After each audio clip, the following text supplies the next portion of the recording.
Congratulations, you made it to module 2. This module is all about the glow up.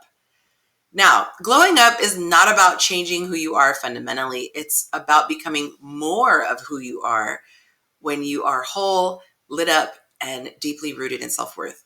But before we dive in, I want to say something important. A lot of things are out of our control when it comes to dating.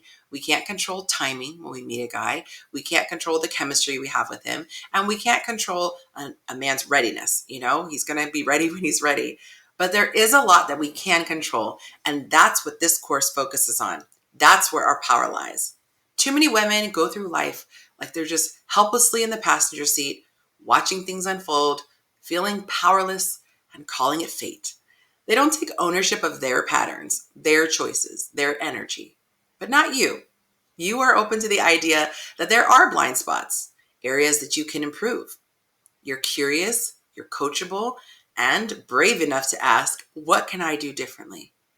You should feel very proud of yourself for being proactive enough to take this course. You're not waiting to be chosen. You're choosing to evolve. You are sliding into the driver's seat of your life, and that changes everything. So let's get into what this glow up is really about. Let's talk about the advantage you have as a woman, and it's a major advantage. A lot of women don't realize this. Men have to do, right? They're performance-based. Women, when they are resting gently in their healthy feminine energy, simply have to be. They're just existing. Let me give you an example. To be attractive, a man must build wealth. He has to build muscles. He has to initiate when it comes to women.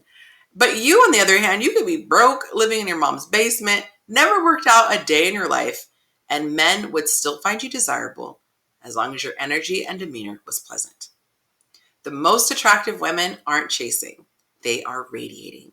And when your energy is light and peaceful and you're passionate and playful, you're emotionally grounded, you naturally draw people in. Now, this doesn't mean you never take action, but it does mean that your glow up begins within. Your energy is louder than your makeup, your peace louder than your outfit, and your self-worth is louder than any flirty line I could teach you. One of the quickest ways to glow up isn't a beauty product or a new outfit. It's this: get a life. And I mean that literally, not sarcastically. Too often we show up with desperate or anxious energy because a guy, texting back feels like the highlight of a week. That's the highlight of our week, but it shouldn't be the case. A man should not feel like he is rescuing you from a boring existence. Your life should feel exciting and full before he enters it.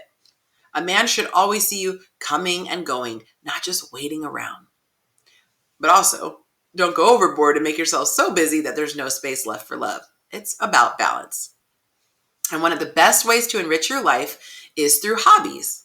Hobbies can shift how you see yourself. It can boost your confidence. It can make you more interesting and magnetic. It can increase your visibility. It can help you meet new people. And shoot, sometimes it can spark career or income opportunities. Okay, I started out doing this as a hobby and it ended up coming into this. So go out there and get a life.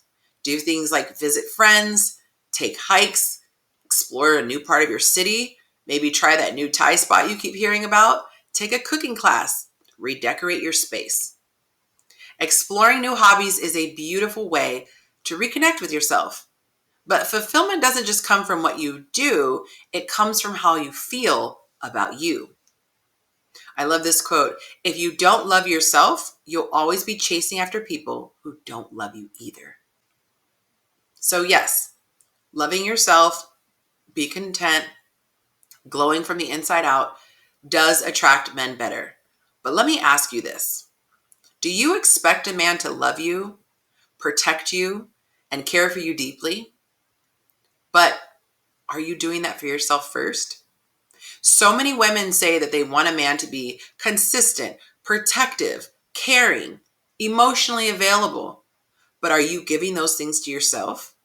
I want you to ask yourself, am I consistent in my habits and self-care? Do I protect my peace from people who drain me or disrespect me? Do I actually take care of myself? I mean, exercising, getting plenty of rest, eating nourishing foods. You start attracting the man of your dreams by learning how to embody the same qualities that you desire from him.